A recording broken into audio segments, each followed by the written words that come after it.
Hello, everyone. Welcome to the Newsbrowse News broadcast.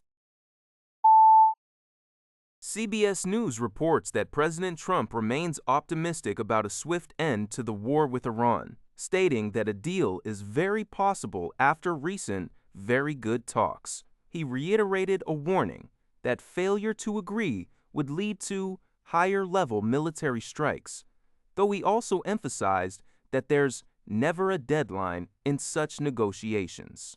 Meanwhile, Iran has moved to formalize its control over the vital Strait of Hormuz by creating a new Persian Gulf Strait Authority to approve shipping transits and collect tolls, a move contested by international shipping intelligence firm Lloyd's List, which confirms the strait remains closed since May 4th.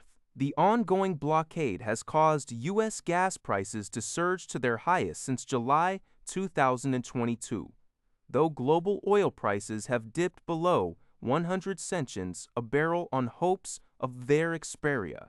Because of Pin Brediwick in Malioaz French President Emmanuel Macron has condemned Iranian attacks on Emirati civilian infrastructure as unjustified and called on both the U.S. and Iran to lift their respective shipping restrictions. Pakistan is mediating indirect talks and expresses optimism for an agreement sooner rather than later.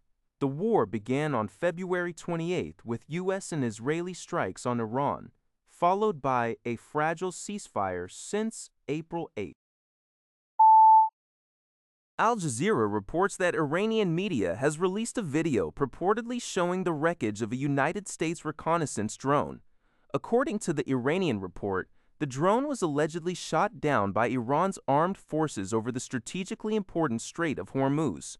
The released footage aims to substantiate Iran's claims regarding the incident, though no independent verification of the video's content or the alleged shootdown has been provided within this article. According to Lienhavsopus Orbat, Iran is currently evaluating a new peace proposal from the United States aimed at ending the nearly 10-week conflict, a development that initially sent oil prices plunging below $100 a barrel and significantly drove down natural gas prices. Benchmark Brent crude fell 12% to $96.75, while WTI crude saw a 13% drop. European natural gas prices also plummeted by 14%.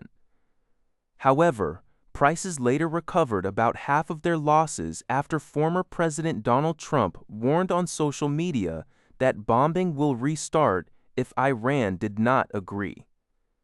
Sources indicate that the U.S.'s one-page Memorandum of Understanding proposes a gradual reopening of the Strait of Hormuz and the lifting of U.S. blockades on Iranian ports should Iran accept. However, no agreement has been reached yet, and detailed negotiations on Iran's nuclear program would occur in subsequent stages. This potential breakthrough comes as Trump faces increasing pressure to end the war initiated by the U.S. and Israel in late February. China has also joined international diplomatic pressure, calling for a swift end to the conflict.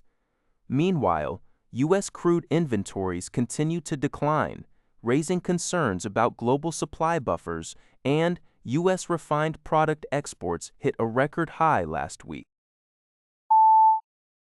According to Jiji Press, a Chinese trade group issued a warning on Wednesday, stating that the European Union risks hundreds of billions of euros in financial losses if it proceeds with plans to ban Chinese telecom suppliers over cybersecurity concerns.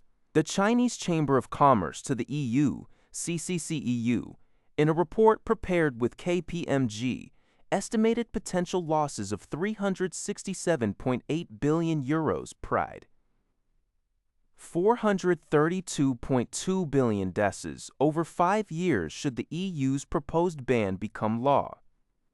These costs would extend beyond telecom operators, involving the replacement of existing equipment, increased administrative and legal expenses, and potential delays.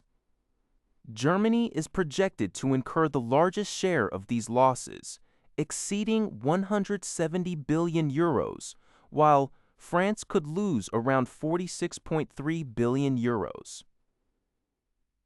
CCCEU President Liu Jiandong acknowledged the legitimate objective of strengthening cybersecurity, but criticized the criteria for identifying high-risk suppliers as politically targeted. The EU's proposal follows a 2023 recommendation to exclude Huawei and ZTE from 5G networks, which less than half of its 27 member states have implemented.